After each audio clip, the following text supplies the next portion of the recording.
Did you make it? Did you break free? Did you manage to be who you want to be? Hey guys, and welcome to Jay's Nest. Today I'm going to show you how to put on a modern cloth diaper. Check the description box for a breakdown of this video because there are a few things contained within this video. After I show you how to have a good fit with a cloth diaper, I'm going to give you a few tips on how to troubleshoot the fit of a cloth diaper as well. YouTube has been taking away comment sections, so just in case that happens to my channel, I'll leave a link in the description box to the community section of my channel. This video would be great for caretakers too, so if they want to know how to get a good fit with a modern cloth diaper, then feel free to share this video with them as well. Today I'm using a Nerdy Momma's diaper cover with a Nikki's Knickers stretchy flat. I'll leave both of their shops down below. Not affiliate links, not commission links, but if you want to check out their products, I'll link them down below.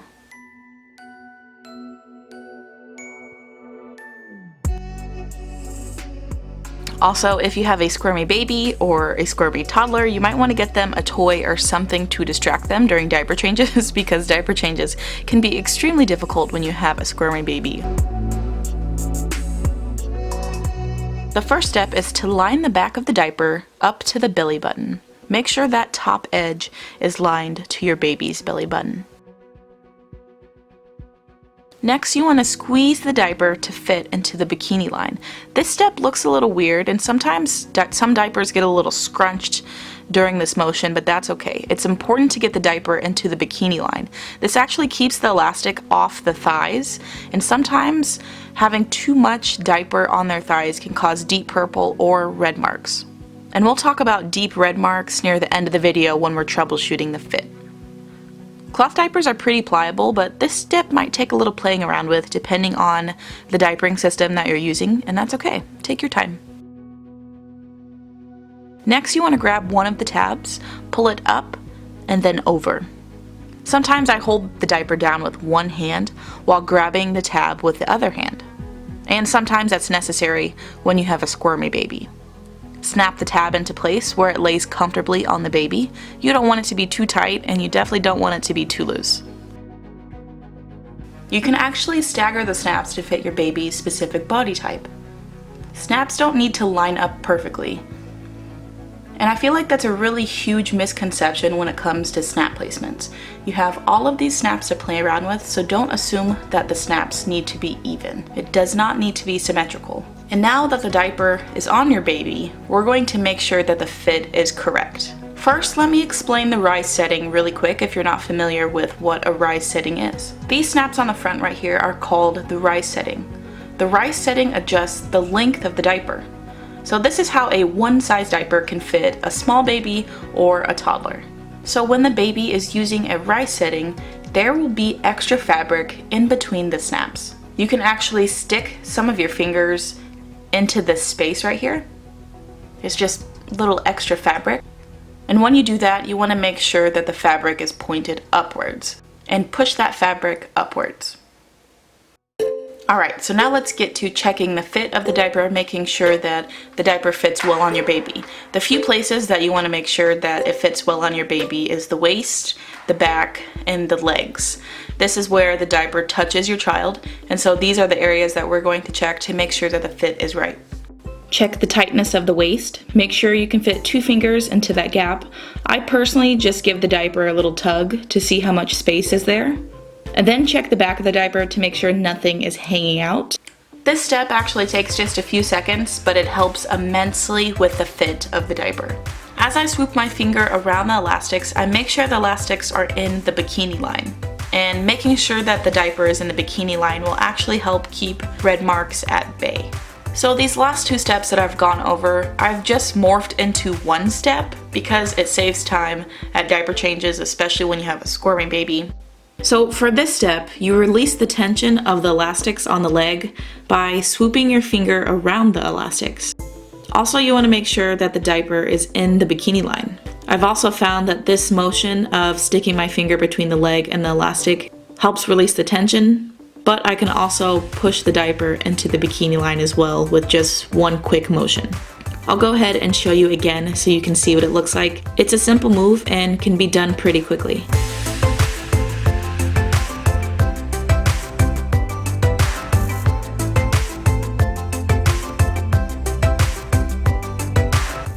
kind of just do a motion where I push the elastic into the bikini line as I'm checking the fit of the leg elastics.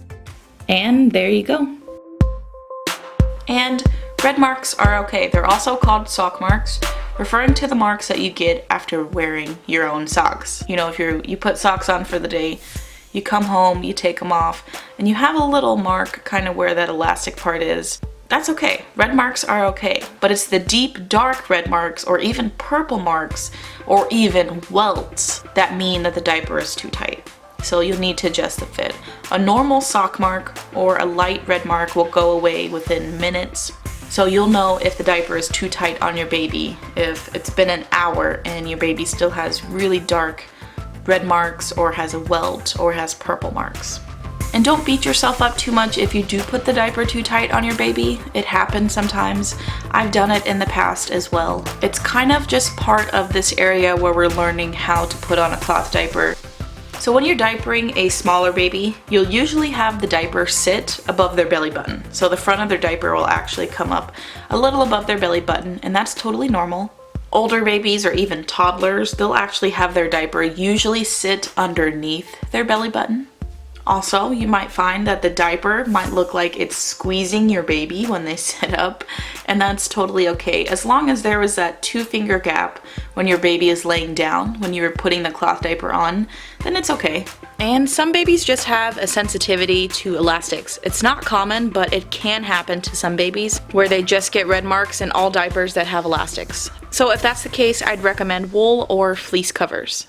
Now let's talk about double leg elastics. It's also known as double gussets. Some diapers, like this one, have 2 pieces of elastic on each leg opening. And we call them double gussets here in the cloth diapering world. So let me give you a little tip of advice when using diapers that have double gussets. You don't want both elastics to be tight against the skin. The inner gusset should be in the bikini line, while the other elastic will not. This actually creates a space in the diaper to catch more poop. I also find that it leaves more space in the diaper to add extra absorbency. Honestly, I couldn't tell you if that's the actual reason for double gussets, but that's what I imagine double gussets do.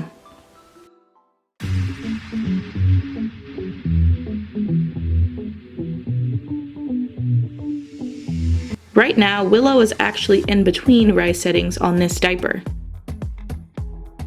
She could technically use a different rise setting depending on what absorbency I pair with this cover. A good sign to tell whether they need to go up in a rise setting is to look at the rise snaps. They will actually start to tug and pucker, and this pressure can actually cause some of the snaps to rub holes in the diaper if there's enough tension. So when the snaps look like this, it's a good sign that you should go up to a bigger rise setting. And on the other spectrum of things, if the rise setting is too big for your baby, then you'll actually get gaps in your diaper. And so all of this talk brings me to leg gaps or waist gaps, or just gaps in general. So if you're getting gaps, here are a few things you can do. First, make sure that the diaper elastics aren't completely relaxed. So tug on the elastics to see if it stretches at all. Most elastics are springy and bouncy. If there's very little tug or spring, then your diaper might have relaxed elastics. Most elastics actually measure around 4.5 inches to 5 inches. I don't personally have experience replacing elastics, but there are videos here on YouTube on how to replace the elastics on your diapers. And another thing with leg gaps is that your baby just might have really tiny and skinny legs. So if that's the case, then I have 2 solutions. For my first solution, if your diaper only has 1 row of waist snaps, then this first tip actually won't work for that diaper. So for diapers that have 2 rows of waist snaps, you can try to stagger the snaps. Try snapping the leg snap forward to get them tighter.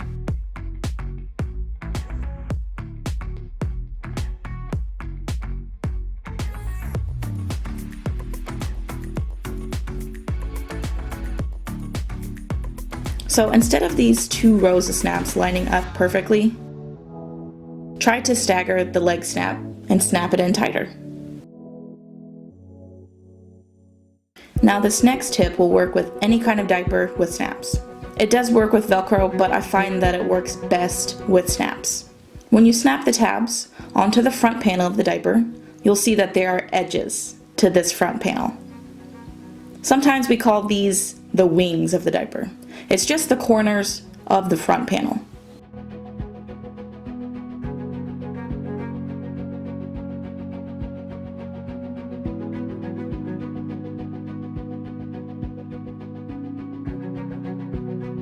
And so what you can do is you can pull these corners or wings upwards, and when you pull them up, it causes the leg elastics to tighten.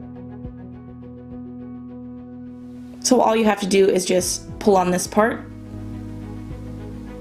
until there's a nice fit around your baby's legs.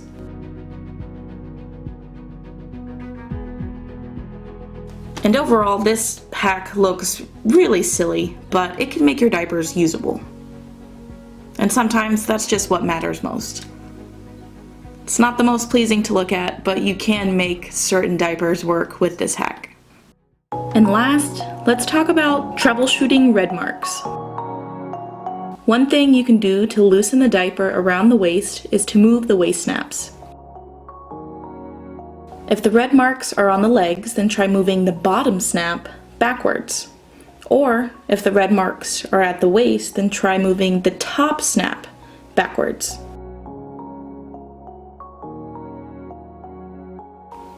But if you have a diaper with just one row of snaps, then just grab one of the tabs and snap it one spot backwards. That will loosen the fit of the waist. If that's still too tight, then move the other tab one spot back as well. And it's okay if the snaps aren't symmetrical. All of these snaps are here for us to find the right combination for the baby at that stage in their life. So play around with the snap placements to find the one that's perfect for your baby's body shape. If the diaper is too tight around the waist, then try a looser waist setting, and also make sure that there's a 2-finger gap at the waist. And if the diaper is too tight around the legs, then try a looser setting. Also, make sure to loosen the tension of the elastics by swooping your finger where the leg and elastic meet. Also remember to push the diaper into the bikini line. Sometimes when your baby has a deep red mark, it's best to not put the diaper back on that same exact spot again. So it's kind of like letting that red mark have some time to breathe. And like I said earlier in the video, some babies are just really sensitive to elastics. And so it might be best to try things like wool covers or fleece covers if your baby's having that issue. And alright guys, that is it for today's video. If you have any questions, please leave them in the comment section down below. And if my comment section is disabled, then click the first link in my description box. It'll take you to my community section, and from there we can chat. Remember to share this with your friends who might find this helpful, and thank you so much for watching. I'll see you next time. Did you break free? Did you manage to be who you wanna be? Maybe somewhere you think about me too.